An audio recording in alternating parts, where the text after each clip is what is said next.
由手艺熟练的老师傅慢慢一针一针所添出来的蕾丝红包，就是府城老字号的品牌明林蕾丝。今年都迎接过年所推出的新产品，这喜气的外形、大版又搁好看，互人一看就介意。而且布所做的红包用来取代一般市面上定定看到的纸做的红包，搁有环保，会当一再利用的优点，成为今年包红包予长辈上介好的选择。蕾丝给大家的印象就是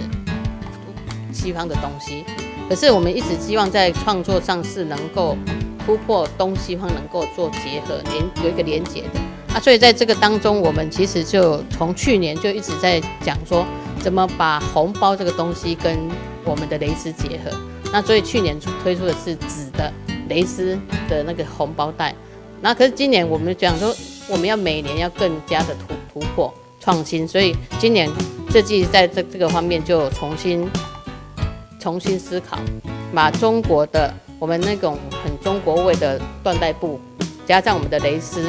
然后有做出是整块蕾丝，然后又中国结的东西，其实就是很原味的味道了。所以透过这样的东西，然后它整个造型，你可以看出它是很有造型的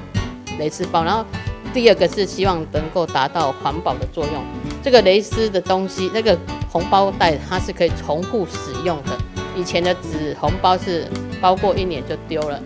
然后可是我们希望这个东西是我以后送给我的父母亲，它是可以每年都拿起来我这个是2016年送你的，我这个是2017年送你的，我这个是2018年，它的累积当中它是可以保留下来的，以后还可以当传家之宝。在台南经营超过半世纪的明林蕾丝，业者对3年前开始在08会内底开设专柜，